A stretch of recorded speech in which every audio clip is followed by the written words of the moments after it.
আজকে যে দাবি দাওয়াগুলো নিয়ে কয়েকটি রাজনৈতিক দল ঘেরাও করছে, অস্থিতিশীলতা সৃষ্টি করার চেষ্টা করছে, আবার একটা চক্রান্ত করছে নির্বাচনকে বানচাল করার জন্য, নির্বাচনকে পিছিয়ে দেওয়ার জন্য, এটা এই দেশের জনগণ মেনে নেবে না। আগামীকাল 7ই নভেম্বর আমাদের আরেকটা গুরুত্বপূর্ণ দিবস। এই দিনেও আমাদের জাতীয় জীবনে বড় রকমের ছাপ ফেলে গিয়েছিল।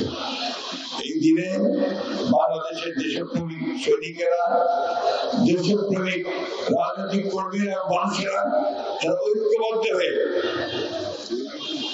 সেই যে ষড়যন্ত্র চক্রান্ত বাংলাদেশকে আবার আধিপত্যবাদের হাতে তুলে দেওয়া, সেখান থেকে তারা রুখে দিয়েছিল।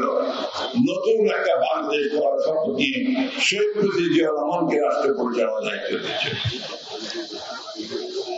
আমরা আশা করব যে এই দিনটি আমরা যারা বাংলাদেশের স্বাধীনতা বিশ্বাস করি, সার্বভৌমত্ব বিশ্বাস করি, আমরা যারা বাংলাদেশকে শেখ প্রেসিডেন্ট জিয়া রহমানের বাংলাদেশের জাতীয়তাবাদের দর্শনের উপর ভিত্তি করে সমৃদ্ধ হয়ে উঠতে দেখতে চাই, তারা এই দিনটিকে আমরা অত্যন্ত মর্যাদার সঙ্গে গুরুত্ব সহকারে পালন করব এবং আরেকবার শপথ নেব যে আমরা বাংলাদেশে কোনো আধিপত্যবাদের প্রভাব এখানে আমরা বিস্তার করতে দেব না।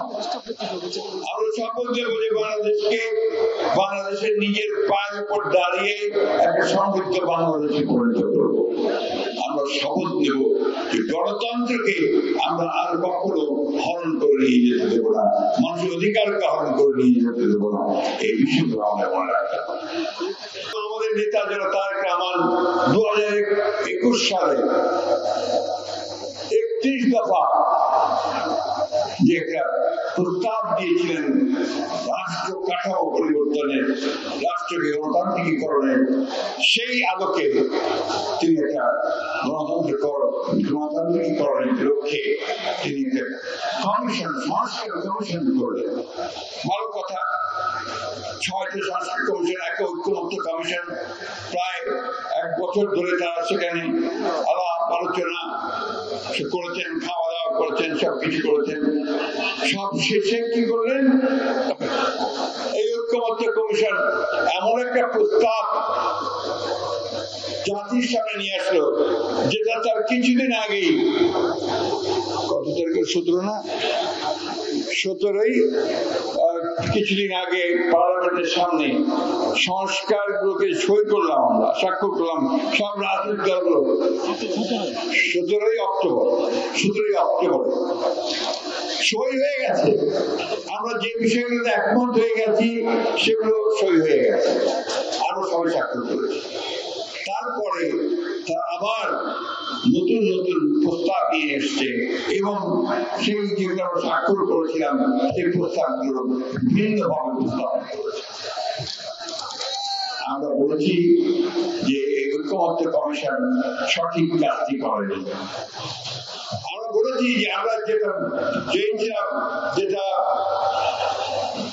আমাদের প্রধান উপদেষ্টা কমিট করেছিলেন, যে যেগুলো ঐক্যমত্য আলোচনা থাকবে আর যেটা হবে না সেগুলো আগামী পার্লামেন্টে চলে যাবে, সেই পার্লামেন্টে সেখানে থাকতে হবে।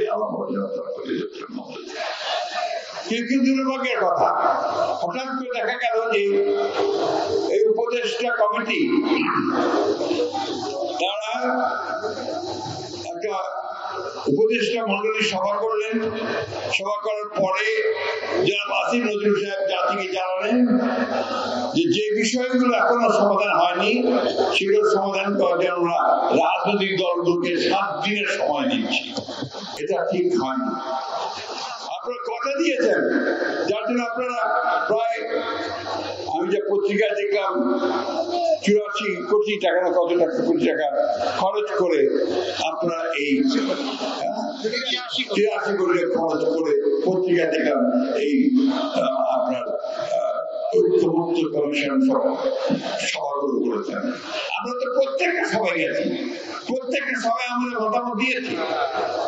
আজকে কেন আবার এই প্রসঙ্গ উঠছে যে রাজনৈতিক দলগুলোকে বসে এই বিষয়ে সিদ্ধান্ত নিতে হবে? তাহলে আপনারা কি করলেন? আপনারা সঠিক কাজটি করেননি, পক্ষপাত দুষ্ট হয়ে কাজ করছেন। আমি আজকে পরিষ্কার ভাষায় বলতে চাই যে আজকে যে দাবি দাওয়াগুলো নিয়ে কয়েকটি রাজনৈতিক দল ঘেরাও করছে, অস্থিতিশীলতা সৃষ্টি করার চেষ্টা করছে, আবার একটা চক্রান্ত করছে নির্বাচনকে বানচাল করার জন্য, নির্বাচনকে পিছিয়ে দেওয়ার জন্য, এটা এই দেশের জনগণ মেনে নেবে না। বন্ধুগণ, অনেক রক্তের বিনিময়ে, অনেক শিশুর রক্তের বিনিময়ে, অনেক নারীর রক্তের বিনিময়ে, অনেক ছাত্রের রক্তের বিনিময়ে, কৃষকের রক্তের বিনিময়ে, শ্রমিকের রক্তের বিনিময়ে আমরা এই স্বাধীন হয়েছি ফ্যাসিস্টের হাত থেকে। সুযোগ সৃষ্টি হয়েছে এক গণতান্ত্রিক ব্যবস্থায় যাওয়ার। এটাকে আমরা কোন মহলের চক্রান্ত বা ষড়যন্ত্রের মধ্যে দিয়ে এটাকে বিনষ্ট হতে দিতে পারি না। আমরা অনেক দায়িত্বশীলতার পরিচয় দিচ্ছি। আমরা এখন পর্যন্ত কোন বিষয়ে রাস্তায় নামিনি, কিন্তু মনে রাখবেন বিএনপি কোন ভেসে আসা দল নয়। বিএনপি এই দেশের জনগণের গলা একটি দল, শহীদ জিয়াউর রহমানের দল, স্বাধীনতার ঘোষকের দল। এই দল দেশনেত্রী বেগম খালেদা জিয়ার গণতন্ত্রের জন্য সংগ্রাম করা, আপোষের সংগ্রাম করা সেই নেত্রীর দল। এই দল আমাদের সমস্ত মানুষগুলো, ৬০ লক্ষ মানুষের বিরুদ্ধে মিথ্যা মামলা, ২০,০০০ মানুষকে হত্যা, ১৭০০ মানুষকে গুম করে দেওয়া, সেই অবস্থা থেকে উঠে আসা একটা রাজনৈতিক দল। সুতরাং আমাদেরকে খাটো করে দেখবেন না বা অবজ্ঞা করে দেখবেন না। আমরা যদি রাস্তায় নামি তাহলে কিন্তু রাজনৈতিক বিষয়গুলো ভিন্ন ভাবে আসবে। তাই খুব পরিষ্কার করে বলতে চাই যে আপনারা এসব বাদ দিন, যে বিষয়গুলো সমাধান হয়েছে সেই বিষয়গুলোকে পড়ে দিন, যেগুলো হয়নি সেগুলো পার্লামেন্টে আগামী নির্বাচনে মধ্যে দিয়ে পার্লামেন্ট করতে হবে, সেই পার্লামেন্টে সিদ্ধান্ত নেওয়া হবে। আর যেগুলো একমত হয়েছে সেগুলোকে আপনারা ব্যবস্থা